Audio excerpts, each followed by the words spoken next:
Welcome to Gamini சமையல். நம்ம இன்னைக்கு மொண்டு ஊத்துற வத்தல் எப்படி செய்யலாங்கிறத தான் பார்க்க போறோம். லாஸ்ட் வீடியோல நம்ம பிழியிற வத்தல் எப்படி செய்யணுங்கிறத காமிச்சிருந்தேன். ஸோ இதுக்கு நான் 1 கிலோ இட்லி அரிசி 3 to 4 hours ஊற வச்சிருக்கேன். அதே மாதிரி ஒரு 100 கிராம் ஜவ்வரிசியை ஊற வச்சிருக்கேன். 1 கிலோ அரிசிக்கு 100 கிராம் ஜவ்வரிசி, இதுதான் ப்ரொபோர்ஷன்.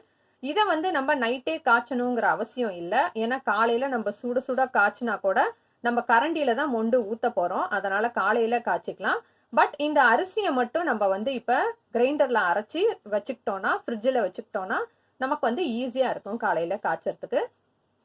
ஒரு அகலமான பாத்திரத்துல நம்ம ஊற வச்ச ஜவ்வரிசியை கூட ஒரு 2 டம்ளர் தண்ணியும் போட்டு நம்ம இந்த ஜவ்வரிசியை இப்ப காய்ச்ச போறோம். லாஸ்ட் டைம் வீடியோல நம்ம ஜவ்வரிசியை மாவோட சேர்த்து அரைச்சிட்டோம். பட் இந்த தடவை தனியா நம்ம ஜவ்வரிசியை காய்ச்சி எடுத்துக்க போறோம். இதை நம்ம அப்பப்போ கொஞ்சம் கிண்டிக்கிட்டே இருக்கணும், இல்லைனா இது அடி பிடிச்சிரும். நான் தண்ணி பத்தலைன்னு சொல்லிட்டு இன்னும் ஒரு 3-4 டம்ளர் தண்ணி ஊற்றணும் இதுக்கு. இப்போ இது வெந்துட்டு இருக்கிற சமயத்தில் நான் என்ன பண்ணுறேன்னா, ஒரு 2 பாத்திரத்தில் தண்ணி சூடு பண்ணிட்டு இருக்கிறேன். நம்ம 1 டம்ளர் அரிசிக்கு 5 டம்ளர் தண்ணி ஊற்றணும். ஸோ நான் 5 டம்ளர் அரிசி எடுத்திருக்கேன். அதனால் ஒரு 25 டம்ளர் தண்ணியை நம்ம இதில் கொதிக்க வச்சு ரெடியாக வச்சுக்கலாம். இப்போ நம்மளோட ஜவ்வரிசி ஆல்மோஸ்ட் வெந்துருச்சு. இது பார்த்தீங்கன்னா அப்படியே கண்ணாடி மாதிரி, கிளாஸ் மாதிரி அப்படியே நமக்கு வெந்தது தெரியும். இந்த ஸ்டேஜ் வரும்போது நம்ம ஜவ்வரிசி வெந்துருச்சுன்னு அர்த்தம்.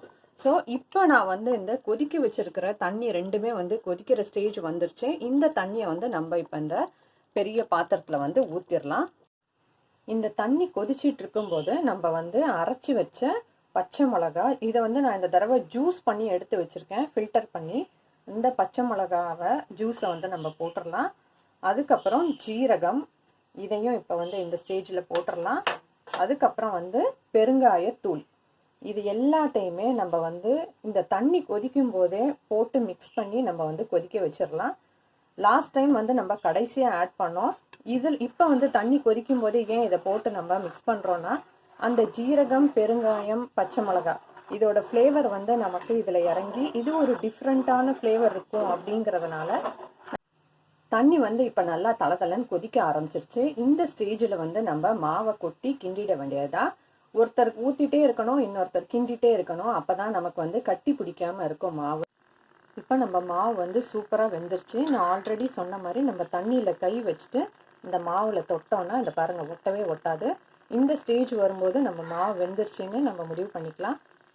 இது கூட நம்ம வேணும்னா ஃபுட் கலர் ஆட் பண்ணிக்கலாம். நம்ம எல்லோவோ ஆரஞ்சோ எந்த கலர் வேணுமோ நம்ம அது கூட ஆட் பண்ணி மிக்ஸ் பண்ணி நம்ம போடும்போதே போட்டுட்டோன்னா, நம்ம பிள்ளைங்களுக்கு இந்த மாதிரி கலர் கலராக நம்ம வத்தல் போட்டு கொடுத்தோன்னா நல்லா விரும்பி சாப்பிடுவாங்க. ஸோ உங்களுக்கு என்ன ஃபுட் கலர்ஸ் வேணுமோ அதை நீங்கள் மிக்ஸ் பண்ணி போட்டுக்கலாம் நம்ம இது மாதிரி.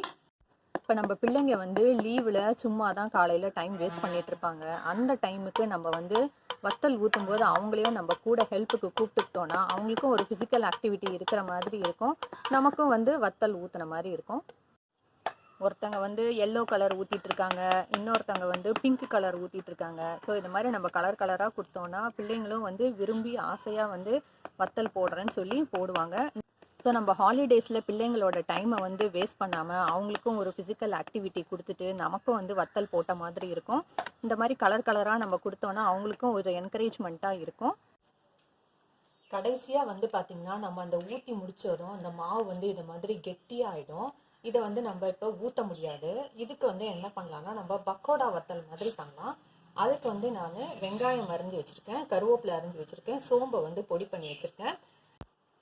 இப்போ நம்ம அரைஞ்சி வச்சிருக்கிறது எல்லாத்தையும் இது கூட சேர்த்து நம்ம மிக்ஸ் பண்ணிவிட்டு இதை நம்ம கையாலேயே கிள்ளி கிள்ளி போடலாம். இப்போ நம்ம மிக்ஸ் பண்ணி வச்ச இந்த பக்கோடா வத்தலுக்கோட இதை மாவை நம்ம இந்த மாதிரி உருட்டையாக வச்சுட்டாவே போதும். அழகாக நமக்கு வெந்துடும். இது வறுக்கும்போது பாருங்கள் செம்ம டேஸ்ட்டாக இருக்கும். நம்மளுடைய பக்கோடா வத்தல் இப்போ நல்லா காஞ்சிச்சு, ரெடியாகிடுச்சு பொரிக்கிறதுக்கு.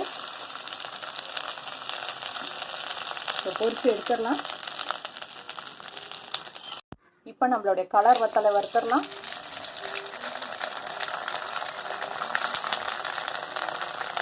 இப்போ நம்மளுடைய ஒயிட் வத்தலை வறுத்துடலாம்.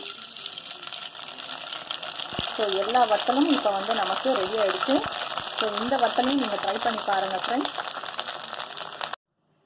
நம்ம பக்கோடா வத்தல், கலர் வத்தல், ஒயிட் வத்தல் இப்போ 3மே வந்து ரெடி ஆயிடுச்சு. இந்த வீடியோ உங்களுக்கு பிடிச்சிருந்ததுன்னா சப்ஸ்கிரைப் பண்ணுங்க. நீங்களும் ட்ரை பண்ணி பாருங்க உங்க வீட்டில். ஆரோக்கியம் உதயமாகட்டும்.